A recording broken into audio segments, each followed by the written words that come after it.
Aujourd'hui, on va parler des seins, du soutien-gorge, de s'il faut le porter, s'il ne faut plus le porter. Madame Coffee. Déjà, pour ce qui est de ma relation avec mes seins, avec le port du soutien-gorge. Il y a quelques années, j'en portais comme beaucoup d'autres femmes.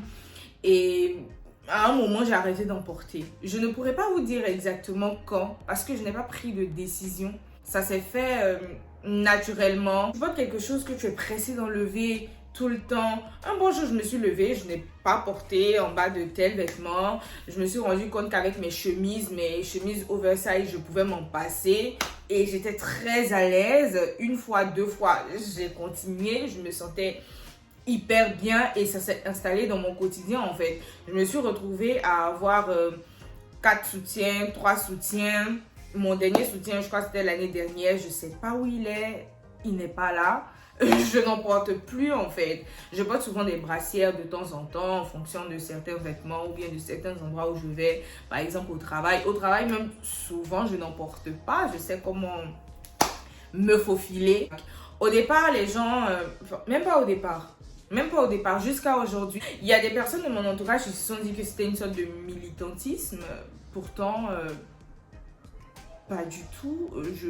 Je voulais juste être à l'aise. Ça s'est installé naturellement. Comme je vous l'ai dit précédemment, je n'ai pris aucune décision en fait. D'autres personnes de mon entourage, et là je pense à une précisément. Oh Myriam, avoue, tu as un peu ce petit côté allumeuse et tout. Tu aimes ça?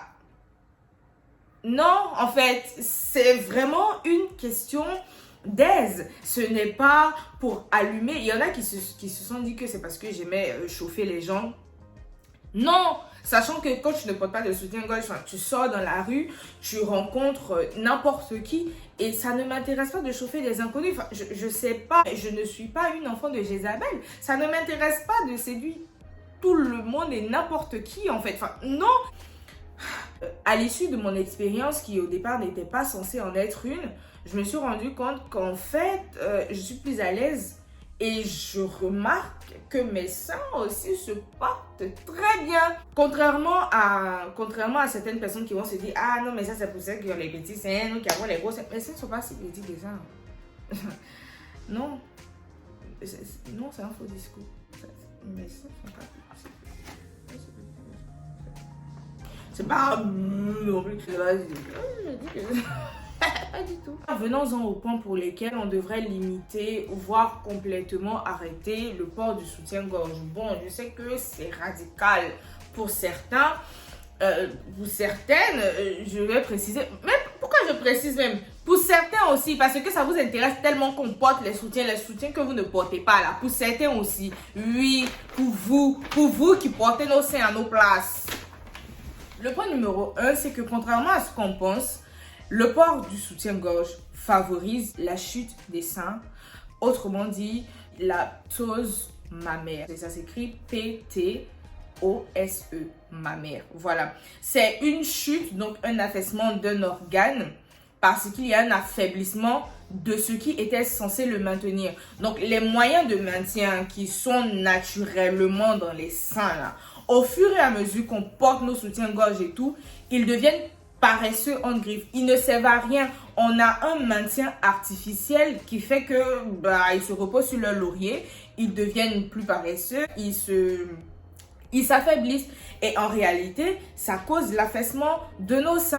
Mais on ne se rend pas compte de ça parce que le soutien-gorge, ça va juste créer une illusion. L'illusion d'un aspect de sein qu'on n'a pas. On ne veut plus voir ce à quoi ressemblent nos seins en vrai. Tout le monde voit des seins qui arrivent ici. On est habitué à cette image et on se retrouve avec des bouseux sur Facebook à critiquer des seins qui seraient tombés par rapport à d'autres et à prêter un certain style de vie sexuelle à ces femmes-là. Pourtant, pas du tout en fait. L'illusion, ça crée une certaine perte de la réalité. Et au final, la réalité nous énerve davantage en fait. La réalité là n'est plus belle à nos yeux. Pourtant, elle a une certaine beauté aussi, mais qu'on n'a plus envie de voir parce qu'on a été trop bercé par l'illusion du soutien. Est-ce que vous avez capté? Deuxième point. En évitant les soutiens-gorge, on gagne en fermeté, nos seins ils s'embellissent. Selon une étude qui a duré quand même 15 ans d'un médecin du sport à Besançon, donc Made in France, le docteur il s'appelle Jean-Denis je crois. Dans son étude, il a constaté que les femmes qui avaient arrêté de porter ces soutiens-gorge là avaient le mamelon qui remontait en moyenne de 7 cm par an. Des gens vont dire 7 cm par an, c'est peu. Est-ce que tes mamelons sont remontés depuis que tu portes soutien? Tu peux pas le savoir parce que tu passes ton temps à porter soutien, donc tu peux même pas savoir en fait. Il y a les vergetures qui s'estompent, les seins qui se raffermissent. Donc contrairement à ce que vous pensez, le soutien c'est qu'une question d'illusion. En réalité, il n'apporte rien à part le visuel au sein. Pour ce qui est du point santé, à savoir le troisième point, le port du soutien-gorge, il va créer souvent des traces et tout, des petites zones qui sont serrées. Ça va créer une mauvaise circulation du sang, une mauvaise circulation de la lymphe. Et on se retrouve avec des petits kystes, des cancers pour les moins chanceuses. On veut pas ça, faire des seins remontés. C'est un peu cher payé. C'est un peu cher payé pour une poitrine galbée. C'est très cher payé pour une poitrine galbée. Pour ce qui est du confort, est-ce que j'ai besoin de me répéter? Quand vous rentrez à la maison, quelle est la première chose que vous enlevez? Le soutien. Quand vous restez à la maison, quelle est la première chose que vous ne portez pas? Le soutien. Le côté économie. On en parle des soutiens de mauvaise qualité qui font qu'on se retrouve à acheter des soutiens de bonne qualité, chers, mais qui pourront nous créer des dommages de santé. Par la suite... Je crois que j'ai fait le tour. Les points que j'ai évoqués ne sont pas du tout exhaustifs. Si vous avez des trucs à rajouter, n'hésitez pas. En tout cas, mon mot de fin. J'aimerais que vous arrêtiez de culpabiliser les filles qui ne portent pas de soutien. C'est pas par souci d'échauffer quelqu'un, machin, truc. Je pense pas que j'ai besoin d'enlever mon soutien pour chauffer quelqu'un.